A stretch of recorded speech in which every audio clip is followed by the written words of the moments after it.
I spent my whole life giving love, time, money, myself, until one night, over a table filled with food I bought, I heard something that shattered me forever. This isn't just a story of humiliation, it's a story of awakening. If you've ever felt invisible in your own home, this story is for you.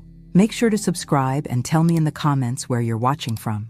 I want to know your story too.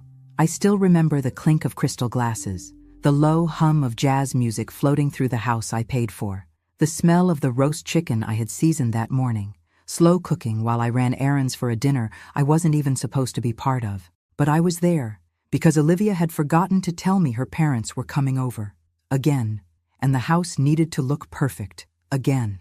I should have known better than to stay. I should have known what was coming the moment her mother looked at me with those half-curious, half-condescending eyes and asked, "And you are?" Olivia didn't miss a beat. "Oh," she said, laughing like it was the funniest thing in the world. "That's Margaret, our unofficial maid. Keeps the house running." Everyone laughed. Even Ethan, my son. I just stood there, holding the empty wine bottle I had brought up from the basement. I smiled, politely, as if I didn't feel the floor disappear beneath my feet, as if my heart wasn't crumbling piece by piece. I excused myself, set the bottle on the counter, and walked slowly to my bedroom. They kept laughing behind me. Not one of them, not my own son, bothered to correct her, to say that's my mother, to say anything. That night, I didn't sleep. I sat on the edge of my bed, staring at the door I'd painted myself years ago when we first moved in. I remembered the day I signed those mortgage papers. My name, my credit, my down payment. Ethan had just graduated college. Olivia wasn't even in the picture yet. They had nothing. I gave them everything. And now I was the maid. The next morning I made coffee like I always did. I fed the cat Olivia pretended to like. And when she came downstairs in her yoga outfit, too busy on her phone to even say good morning, I stood there and waited. She looked up eventually. I handed her the keys, all of them. The front door, the back, the garage, the mailbox. "What's this?" she asked, her manicured brow furrowed. I smiled. "Good luck paying the mortgage now." She blinked. "What?" I walked past her, down the hall, past the photos I had framed, the furniture I had chosen, the walls I had painted. I didn't take anything, just my purse and the coat I'd worn when I brought Ethan home from the hospital. I didn't even say goodbye. I heard Ethan calling my name as I opened the door. I didn't stop. He ran after me barefoot in the driveway, but I kept walking. I didn't slam the door of the car. I closed it gently, calmly, because something inside me had snapped, but not in the way you think. It wasn't rage. It wasn't grief. It was clarity. And that was the most terrifying thing of all, because clarity is quiet. It doesn't scream. It doesn't beg. It just knows. And I knew, for the first time in my life, that I was done. I didn't know exactly where I was going, but I knew where I wasn't staying. The last thing I saw in my rearview mirror was Ethan standing in the driveway, stunned. He had no idea how much he'd just lost, and neither did I, yet. They say you don't realize you were drowning until you finally breathe. That first night in the small apartment left to me by my great-aunt Ruth, it wasn't freedom. Not yet. It was silence, thick, echoing silence that settled over everything like dust. The apartment smelled like time, old floorboards, yellowed wallpaper, a heater that groaned like it had seen better decades. I dropped my bag on the kitchen table and stood there, unsure if I was supposed to cry or laugh. I did neither. I just stood, staring at the chipped tiles, remembering the home I had just walked away from. But it wasn't a home anymore. Not for me. Over the next few days, I moved like a ghost. I slept on the couch because the bed frame in the bedroom was broken. I ate peanut butter sandwiches and microwaved soup. I didn't call anyone. Not because I had no one, but because no one had called me. Ethan didn't text, didn't email, not a single word. I suppose Olivia had told him not to. Or maybe worse, maybe he just didn't care. I kept thinking about that dinner, about the way they laughed, about the way he laughed. I raised that boy, alone, after my ex-husband left. I gave up my career, my plans, myself. I cleaned motel rooms at night and stocked groceries at dawn just to keep a roof over our heads. And when my parents passed and left me that insurance money, I used it all to buy a house, a home. I never asked for rent, never made him pay a dime. And somehow, in Olivia's version of the world, I had become the help. I started writing at night, Old spiral notebooks, the kind I used to buy for Ethan in middle school. I filled page after page, not for anyone to read, just for me. I wrote things I had never said out loud, about how I used to stand in the kitchen and wait for him to say thank you, about how I'd cry in the garage when they'd go out to dinner and not invite me, about how I pretended to be asleep so I wouldn't hear them mocking my TV shows in the living room I paid for. And then one day, while looking for a light bulb in the upstairs storage closet, I found the old metal trunk Ruth used to keep under her sewing machine. Heavy, rusted. I pried it open, expecting thread and buttons. Instead, I found envelopes, dozens of them, and one in particular that changed everything. It was addressed to me, in Ruth's familiar handwriting, dated nearly 3 decades ago. If you're reading this, it means you've come back, and I'm sorry you had to.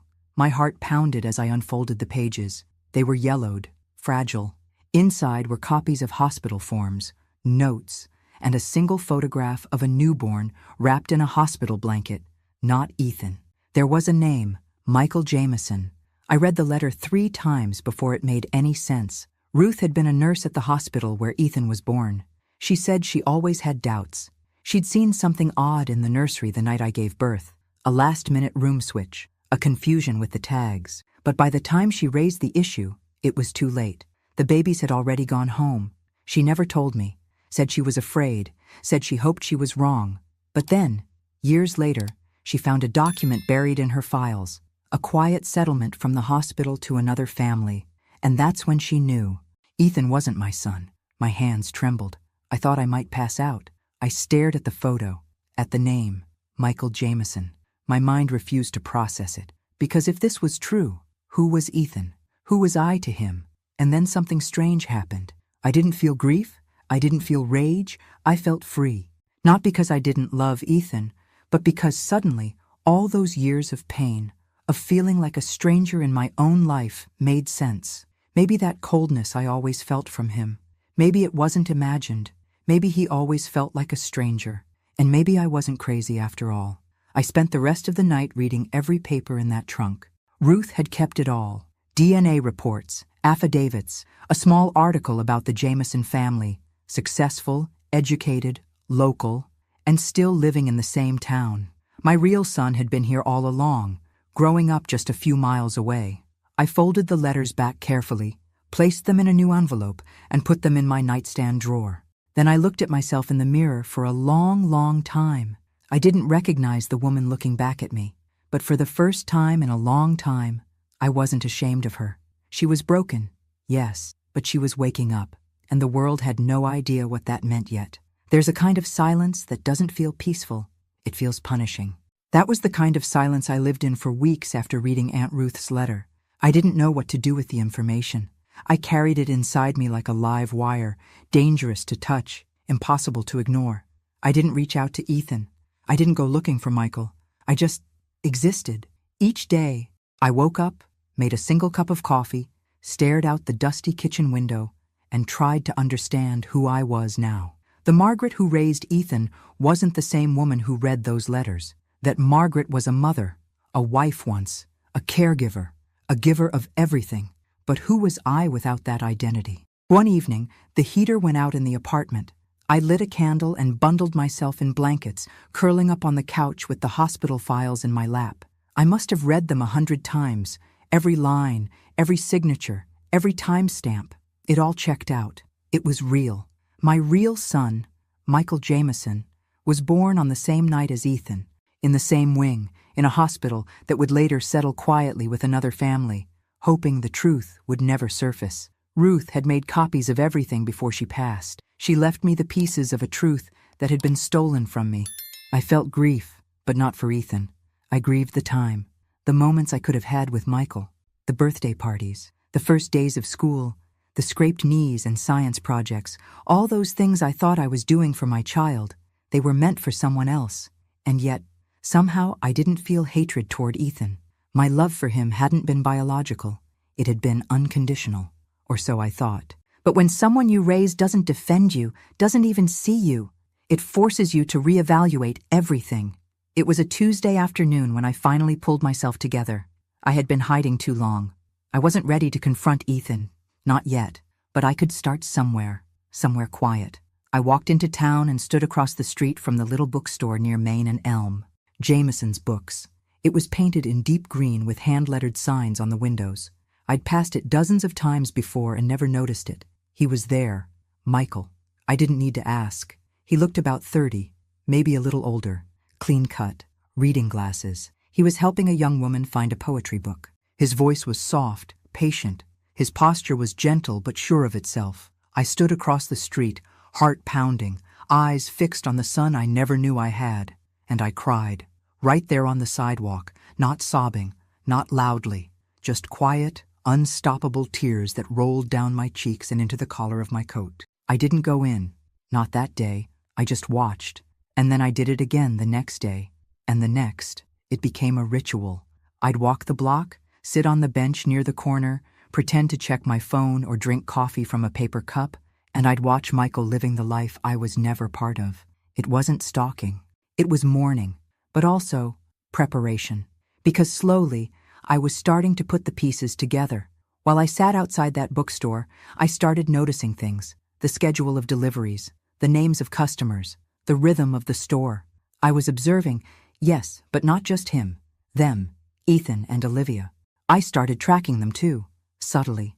I knew their patterns from memory. Olivia always posted on social media, tagging her favorite brunch spots, yoga studios, and wine tastings. It wasn't hard to follow the trail, and what I saw made me nauseous. They weren't struggling. They were pretending. Olivia's business, some lifestyle coaching brand, was mostly smoke and mirrors, rented office space, paid followers, credit cards maxed out to maintain appearances. And Ethan? He had quit his job 6 months ago. Olivia called it manifesting a new chapter. I called it delusion. They were building a house of cards, and they had no idea the wind was coming. I didn't tell anyone what I had discovered. Not yet. Instead, I started keeping a second journal. Not like the first, filled with emotions and heartbreak. This one was strategic. Dates, names, business filings, public records. I wasn't just grieving anymore. I was planning. They thought I was gone, invisible, irrelevant, but I was more present than I had ever been. And I was about to remind them exactly who I was. The first time I saw Michael up close, I couldn't speak. It was a rainy Thursday. The bookstore was nearly empty, and he was restocking the biography section, humming under his breath. I had lingered outside too long, and when he turned and looked through the front window, our eyes met. He gave a polite, welcoming smile, nothing more. Just the kind of kindness you offer a stranger. And that's what I was to him, a stranger. My heart clenched. I turned away quickly, pretending to check my phone, but my hands were shaking too hard to fake it convincingly. I walked fast, ducking around the corner, barely making it to the car before the tears came. How do you tell someone that their entire life started with a mistake? How do you look a grown man in the eye and say, "You're not who you think you are, and neither am I"? I went home and pulled out Ruth's letter again, read it 3 more times. She hadn't just discovered the truth, she had investigated it. The name Michael Jameson wasn't a guess, it was confirmed. She had found the settlement papers. The hospital never told me, because I was never meant to know. And the Jamesons? They must have known something. Maybe not the full truth, but enough to accept a quiet payout. But I wasn't here for revenge against them. I wasn't even sure what I was here for. I just wanted to know him, to see if the ache in my chest could be filled by the reality of who he was. So I went back. I started small. I bought a book. Michael rang it up himself. "Good choice," he said with a smile. Hard to find these days. His voice was warm, familiar in a way that made my throat tighten. He handed me the bag, his fingers brushing mine for a second. I nodded. "You own this place?" "Sort of," he said. "My parents helped me get started. They're retired now, so I keep busy here." Of course they helped. Of course he had support. Not like Ethan, who'd had nothing but my blood, sweat, and sacrifice, and who had turned around and offered me up as a joke. Michael had parents, but not me. And Ethan had me, but never wanted what I gave. The universe had scrambled the puzzle and left us all bleeding over the wrong pieces. I started visiting the bookstore every few days, casual. Sometimes I bought a novel, sometimes just browsed. Michael began to recognize me. He'd say, "Back again?" with that easy smile. We made small talk, weather, books, local events. I never told him my name. Not yet. It wasn't time. Meanwhile, back in the shadows of my old life, things were shifting. Ethan sent me one message, a text that said, "Mom, are you okay?" Nothing more. After 3 weeks of silence, that's what I got. I didn't reply. I had nothing left to say. But I started looking deeper into their world. I pulled up the deed to the house. It was still in my name. Olivia had tried to refinance without my permission. Denied. She couldn't afford the mortgage. Ethan had no income. I could have evicted them on the spot, but that would have been too easy. No, I needed them to feel the slow unraveling, the fear, the realization that the foundation they stood on wasn't just fragile, it belonged to someone else entirely. Me. Every night, I wrote. My new journal was meticulous. Every receipt, every conversation, every time Michael mentioned a hobby, a favorite author, a childhood memory, I wrote it down, not to use against him, but to understand the son I never got to raise. And in between the lines, I began to see the truth more clearly than I ever had before. Ethan didn't treat me poorly because he was switched at birth. He treated me poorly because he chose to, because Olivia gave him permission to, because somewhere along the line, he stopped seeing me as someone to respect and started seeing me as someone to dismiss. But Michael, he didn't know me at all, and yet he treated me with more kindness in 5 minutes than Ethan had in 5 years. I wasn't ready to tell him. Not yet, but I was close. And when the time came, I wouldn't just tell him who I was. I would tell him everything, about the hospital, about the switch, about the life that was stolen from us both. But first, I had to finish watching the collapse of the life I had already left behind. Because once the final piece fell, I wouldn't be looking back. I never planned to become a shadow in my own story. But sometimes the only way to see people clearly is to step out of the light. After that day in the bookstore, things shifted inside me. Not suddenly, but like a slow sunrise creeping across a frozen field. Quiet, inescapable. I didn't rush anything. I wasn't just trying to reconnect with a son I never knew. I was trying to reclaim myself. I began walking a little taller, speaking a little stronger. I bought a second-hand laptop and began typing my notes into files. Evidence, timelines, names. This wasn't a diary anymore. It was strategy, survival. And one thing became crystal clear. Ethan and Olivia's world was held together by duct tape and lies. The house they lived in, my house, was still under my name. Olivia's lifestyle business, Olivia Ascends, was a fabricated empire. Fake clients, fake testimonials. She'd built a brand on buzzwords and filters, selling personal growth advice while driving a leased luxury car she couldn't afford. I found the LLC paperwork online. I checked tax records. I looked up business reviews. Every post she made was curated. Every event they attended was a photo op. And behind it all was debt. So much debt. Maxed out cards. A defaulted private loan. Ethan's student debt, still unpaid. They were suffocating under a mountain of bills, but too proud to say a word, or maybe too arrogant. That's when I knew. If I pulled just one string, everything would fall. But I didn't. Not yet, because I had one more step to take first. Michael. I still visited the bookstore, and he still didn't know who I was. But each interaction chipped away at the fear. We talked about books, about life, about small things, TV shows, good coffee, city noise. Once we sat at the tiny cafe next door, and he told me about how he almost became a teacher, but his love for books pulled him into business. "You remind me of someone," he said once, sipping his tea. "Someone I can't place." I smiled. "Maybe a librarian?" He laughed. "Maybe." That moment stayed with me for days. I didn't just like him. I recognized him, not just by the file I had read or the photo Ruth left me, but in the way he treated people, in the way he listened, the quiet strength in him. It felt like mine. It was in his posture, his calm, his presence. I started dreaming about a different life, one where I'd raised him, one where we baked cookies in the kitchen, where I took him to soccer games and cheered from the sidelines. I could picture it so vividly it made my chest ache, but I couldn't go back, so I planned for what was next. The first thing I did was call a lawyer, not for revenge, for justice. I wanted the house sold. I had every legal right to it. I made the down payment, paid every bill, and never signed it over. Ethan had always said, "We'll put it in your name later. No rush." Of course, there was no rush. For him, I was paying everything. Now I wanted my name back, my rights, my home, if not physically, then legally. I met with an attorney downtown. A woman about my age, sharp and direct. She listened without judgment. When I told her what happened, she nodded slowly and said, "We'll file the motion this week." I signed the papers with a steady hand. That evening, I walked past the house. The porch light was on.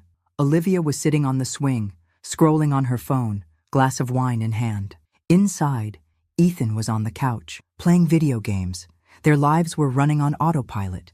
No idea that the ground beneath them was already shifting. It wasn't about punishing them. It was about restoring balance.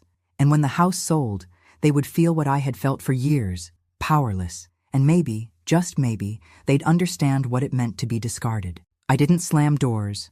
I didn't scream.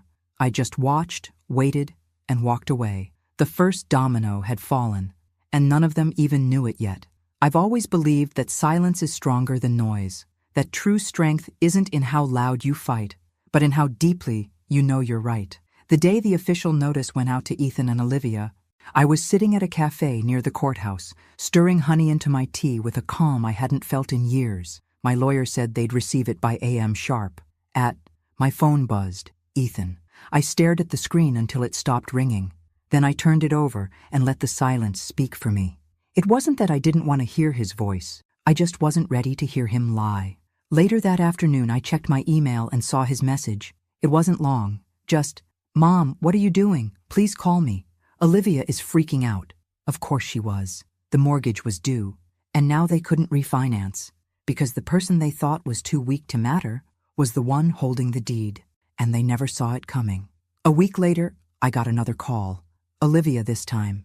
I didn't answer her either. She left a voicemail, her tone tight, barely controlled. "Margaret, we really need to talk. This is all it's a misunderstanding. Ethan says you're going through something, and we're here to support you. But you're putting our lives at risk, and that's not fair." I listened twice. She called the house hers, and my silence? It became sharper, more deliberate. They didn't understand yet, but they would. 2 days later, Ethan showed up at my apartment. I saw him through the peephole before he even knocked. Hair uncombed, dark circles under his eyes, a man unraveling. I didn't open the door. He stood there for a long time, knocked once, then again, then said, "Mom, please, don't do this." I stood on the other side, my hand on the knob, but I didn't turn it. I let him sit in the discomfort of being unheard, just like I had for years. The following week, my lawyer finalized the paperwork to list the house. I would get the full profit, every cent, legally, ethically, emotionally. All of it was mine. Olivia tried to fight it. She claimed contribution of value. My lawyer smiled and said, "Let's see her prove it in court." She couldn't, because she never invested in anything but appearances. And now, those were crumbling, one filter at a time. Word got out. Olivia's parents stopped commenting on her social media posts. Clients began backing out. She made a video trying to explain the unfairness of generational property law. People saw through it. And I didn't post a thing. I just kept showing up at Michael's bookstore. We had coffee again, talked about an old novel we both loved. He recommended a memoir to me. "It's about grief," he said, "but also forgiveness." I nodded, swallowing the lump in my throat. "I think you'd like it," he added. Maybe I would, but not yet. I wasn't done grieving or forgiving. At home, I began boxing up old photos, pictures of Ethan as a baby, school portraits, birthday parties where I did all the work and none of the credit. I didn't throw them out, but I put them away, because the woman who had spent her life giving everything was gone.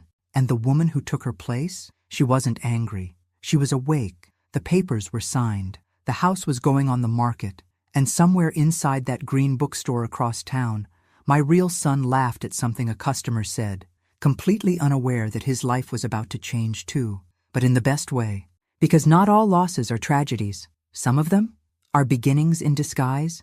I always thought masks were something people wore at costume parties, but Olivia wore hers like a second skin, flawless, smiling, unshakable. The kind of woman who always knew how to pose for a photo, how to angle her voice just right in public. But the thing about masks, eventually, they crack, and I was about to shatter hers completely. The idea came to me one morning while browsing the local business directory. I had already gathered enough personal dirt, credit problems, fraudulent Instagram partnerships, late mortgage payments. But I wanted more than rumors. I wanted facts. Something concrete, something they couldn't spin. So I hired a local business consultant, a man named Darren, quiet, professional, discreet. I told him I needed a full audit of a business, nothing illegal, just a private deep dive into its structure. I gave him Olivia's company name, Olivia Ascends LLC. He got to work. A week later, he delivered everything in a neat folder. And what he found, even I wasn't prepared for. Olivia's entire business model was a lie. No tax filings for the last 2 quarters. Several invoices forged to look like they came from real clients, but the clients didn't exist. Photo shoots staged at rented properties she claimed were home makeovers. Her so-called partnerships were just affiliate links with inflated metrics. She wasn't just pretending to be successful. She was deceiving everyone. I asked Darren, would this hold up under scrutiny? He looked at me and said, if this goes public, she's finished, financially, professionally. And that's when I made a decision. I printed everything. Then I found the address of Olivia's parents, the same people who once laughed in my home, clinking wine glasses while their daughter humiliated me in my own kitchen. I mailed them the file, anonymously. No letter, no signature. Just a simple note on top that read, everything you think you know is a performance. 2 days later, the first cracks appeared. Olivia's Instagram went quiet. No stories, no curated morning routines. Her newest post, an inspirational quote about being misunderstood, was flooded with strange comments. Then, like dominoes, her world began to collapse. Her website went offline for maintenance.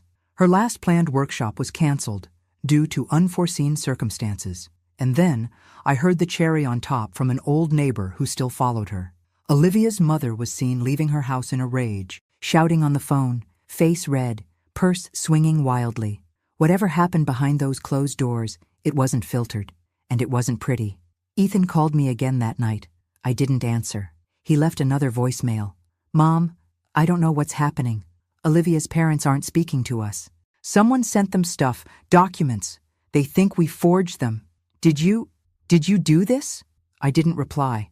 He was finally seeing her for who she really was, and himself too. He had spent years defending a woman who destroyed everything in her path, starting with me. Let him feel it. Let him sit in it. That night, I walked to the bookstore again. Michael was closing up. He waved when he saw me. Back again? He said, unlocking the door to let me in. You should just work here at this point. I smiled. Maybe I should. We sat on the floor, surrounded by stacked paperbacks. He was cataloging a new shipment. I helped without being asked. Why do you come here? He asked, not unkindly. The question caught me off guard. I looked at him. Really looked at him. He had my eyes. I hadn't noticed before. I like the way it feels in here, I said.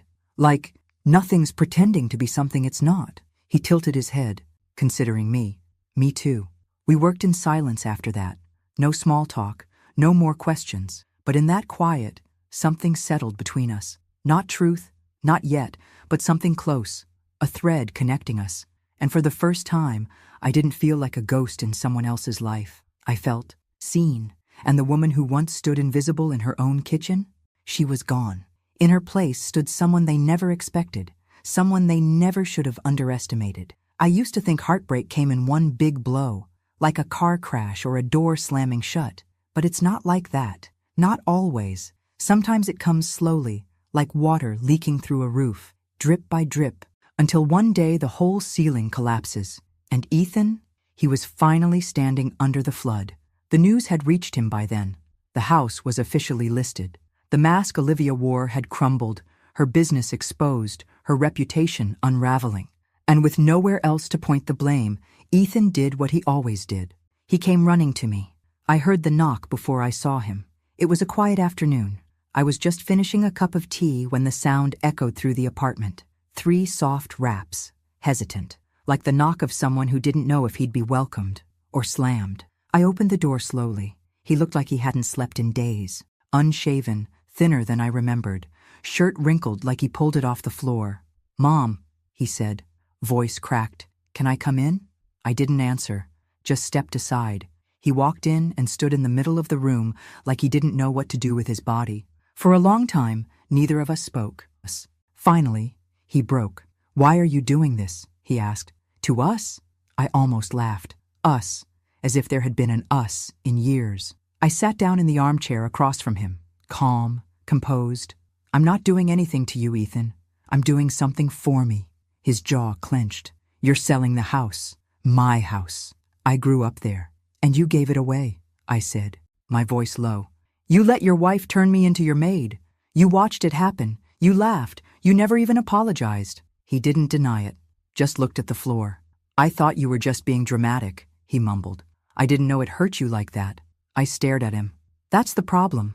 Ethan, you never bothered to know what hurt me. You just assumed I'd always be there, cleaning up after you, paying your bills, nodding along while you let that woman chip away at who I was. He flinched. Olivia's not who I thought she was. That's not news to me. He finally looked up at me. His eyes were glassy now. I lost everything.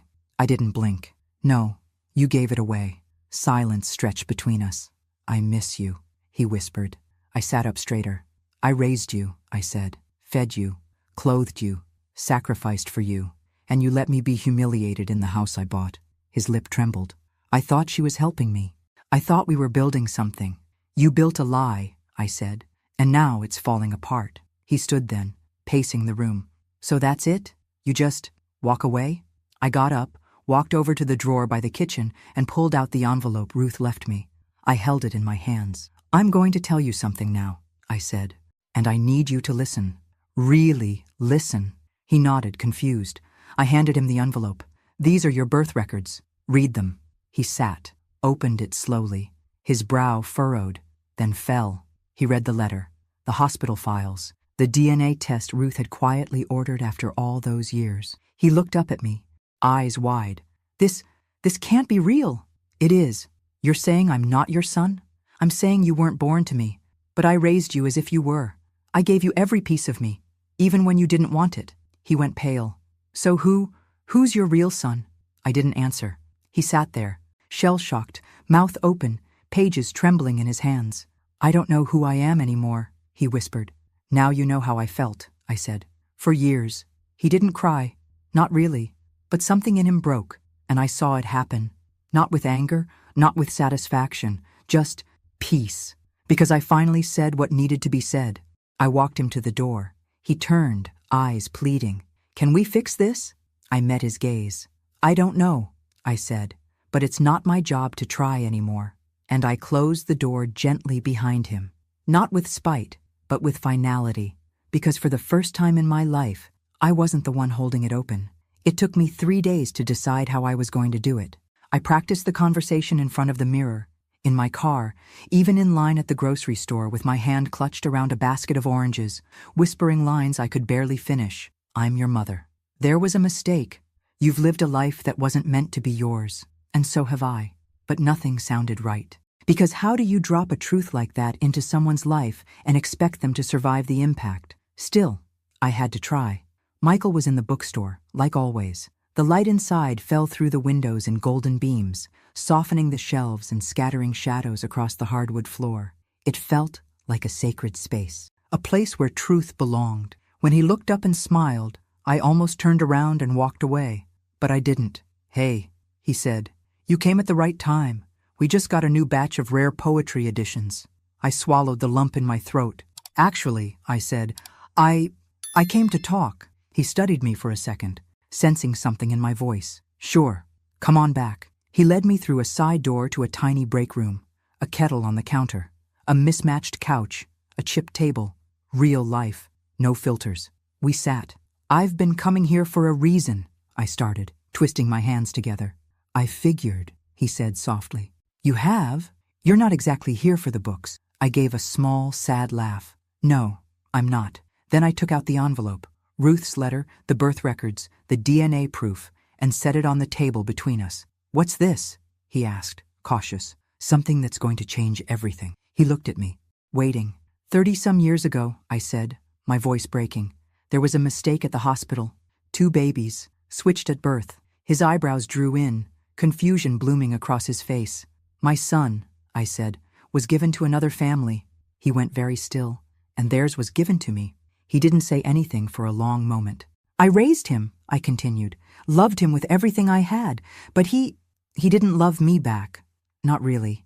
His eyes searched mine, slowly connecting pieces I wasn't saying aloud. You think I know you are. He looked down at the envelope, picked it up with trembling hands. Inside were the documents, the timeline, the explanation, Ruth's letter, with her quiet confession. He read in silence. Every second stretched into forever. When he finished, he didn't look at me right away. Just set the papers down, his fingers still resting on the edges like he needed to hold on to something. This is a lot, he finally said. I know. And you're Margaret? Yes. He looked up, his eyes glassy. I don't feel anything. Not yet. You don't have to, I said. I'm not here to ask for a place in your life. I wanted you to know. I needed you to know. He nodded slowly. Why now? Because I couldn't live with the silence anymore. Because the truth deserved to breathe. He leaned back, exhaling hard. I have parents. They raised me well. I know. I love them. I would never ask you not to. We sat in that tiny room, surrounded by books and the scent of old paper and peppermint tea, and I felt something I hadn't in years. Relief. Not joy, not closure, but the freedom of no longer carrying something so heavy alone. He stood after a while, pacing slowly. I don't know what to do with this, he said honestly. I don't either. But I don't hate you. Tears filled my eyes. That's more than I expected. He turned to face me again. You didn't have to come, but you did. I didn't know how not to, I said. He nodded again, a quiet understanding settling between us. Can we take it slow? He asked. I don't want to make this something it's not. I wouldn't ask for anything else. He gave me a faint, fragile smile. You want to stay for tea? I smiled back. I'd love to. We didn't talk about the files again that afternoon. We talked about books and weather and how he hated the sound of wind chimes but loved the rain. And though the past still sat between us, unopened and raw, we had started something. Not a relationship, not yet, but maybe, just maybe, a beginning. By the time autumn rolled in, the leaves weren't the only things changing. The house sold faster than expected. I got the full asking price, more than I imagined. Ethan and Olivia had to vacate within 30 days. No extensions, no renegotiations. I didn't evict them out of anger. I evicted them out of necessity. Because that house had been my prison for too long, and watching them pack up their curated life, box by box, knowing every pillow, plant, and designer trinket had been bought on borrowed time, it felt like watching a theater set being dismantled. The play was over, the illusion gone. The day the moving truck came, I drove past. I didn't stop. I just watched from a distance as Olivia barked orders at the movers, her sunglasses hiding whatever remained of her pride. Ethan stood on the lawn, phone pressed to his ear, pacing in circles. I wonder if he ever thought he'd see this day.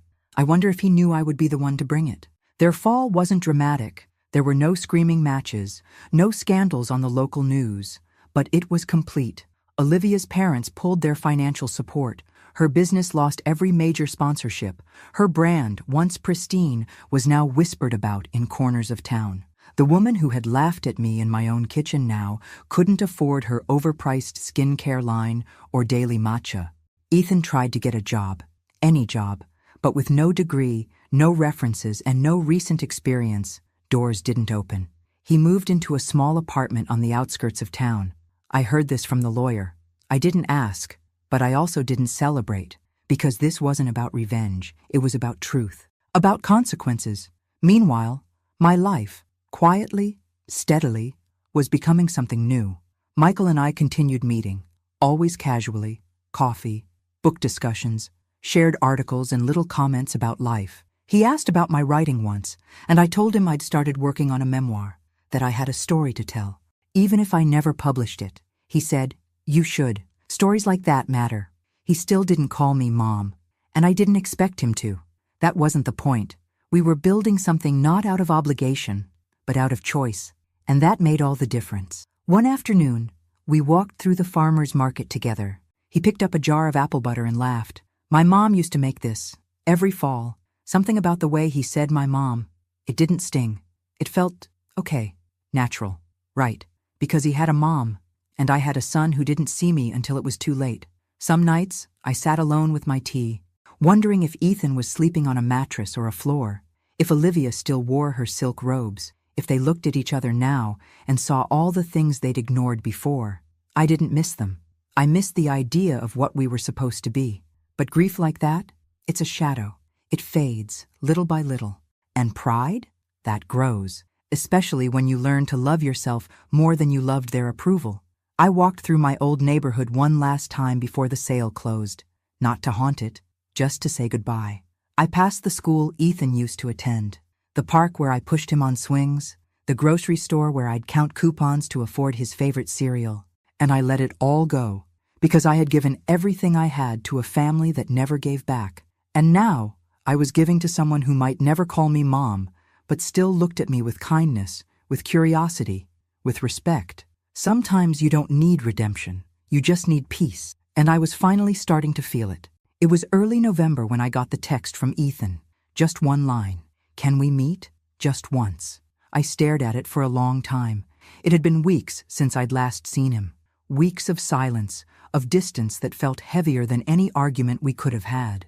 But something about the tone. It wasn't angry or desperate or accusing. It sounded like surrender. We met at a small park on the edge of town, the kind with rusted benches and a trail that looped around a dried-up pond. I picked the spot because it was neutral. No memories, no ghosts.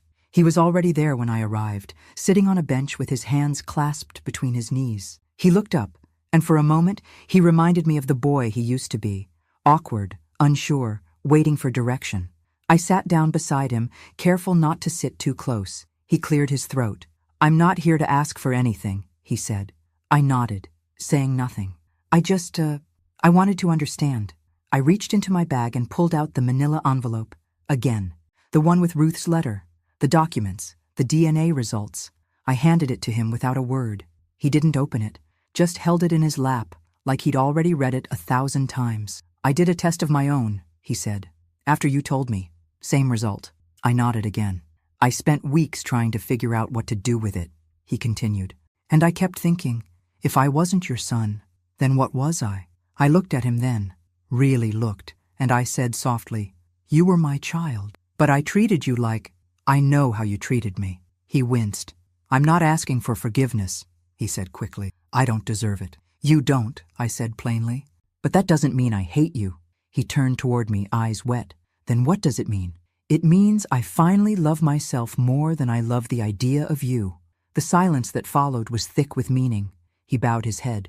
I thought I was protecting Olivia, standing by her, but I was just hiding behind her, wasn't I? You let her rewrite the story, and you handed her the pen. He nodded slowly. I wish I could undo it. You can't. We sat like that for a while, two people who had shared a life built on a lie, unraveling it in the cold November air. Then he said something I didn't expect. I hope he's good to you. I looked at him, startled. Michael, he clarified. Your son.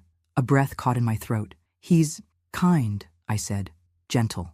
He smiled faintly. I guess some of that came from you then. We both laughed, tired, soft, not joyful, but not bitter either. I don't want to be in your life if it hurts you, he said finally. But if there's ever a place for me, just a corner of it. He didn't finish the sentence. He didn't need to. I stood and looked out at the pond, leaves scattered like ashes across the surface. I'll think about it, I said. He nodded. That's more than I hoped for. As I turned to leave, I placed my hand on his shoulder for just a second. And that was it. The final moment. Not closure, but understanding. And that, I realized, was enough, because I didn't need to fix him anymore. I didn't need to be fixed either. I just needed to be free. And I was. I really, truly was. I always thought the word freedom sounded too big, too lofty, like something reserved for speeches and parades, not something someone like me could actually live. But when I turned the key on the front door of Michael's bookstore that morning, I finally understood what it meant. He had called me the night before, said he had something to show me. His voice was casual, but there was a weight to it, something simmering beneath the surface. I walked in and saw him standing by the back wall, where a new wooden sign had been hung above an arched doorway. The sign read, "The Next Chapter." I smiled. "What's this?" He handed me a single brass key, small, simple, polished. "It's a new section I'm opening. Cozy reading space, coffee corner, community talks. I wanted it to feel like more than just a store. I wanted it to feel like belonging." I turned the key over in my hand. And you want me to open it? He looked at me, serious now. I want you to have it. I stared at him. He continued, his voice soft. You gave someone your whole life. They treated you like furniture, like background. But I see you. I don't need you to prove anything to me. You've done enough. Tears welled in my eyes. I blinked them back. You don't have to do this, I whispered. I know, he said. But I want to. I walked toward the door under the sign and slid the key into the lock. It turned smoothly. Inside, warm light filtered through tall windows. Shelves lined the walls, already half-stocked with classics and memoirs. A rug in the center, a worn armchair, a small table with a tea set. It felt like a room from a dream I'd forgotten I had. I turned around, completely undone. Michael, he smiled, consider it yours, for however long you want it. I walked into the center of the room and stood still, breathing it in. The scent of new wood, paper, and possibility. That night, I sat in the apartment one last time, the old notebook on my lap, the last page still blank. I wrote, I was a woman who gave until I vanished. Then I became the woman who took it all back, not with rage, not with fire, but with silence, with truth, and with the kind of strength they never saw coming.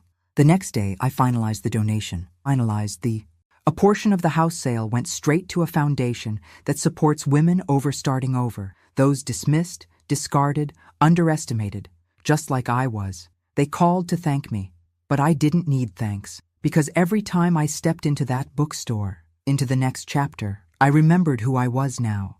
Not Ethan's mother, not Olivia's maid, Margaret Walker, woman, survivor, author of her own ending. I never needed permission to start again, just a key. And now, I had it in my hand, and this time, it didn't open someone else's door. It opened mine. Thanks for listening. Don't forget to subscribe and feel free to share your story in the comments. Your voice matters.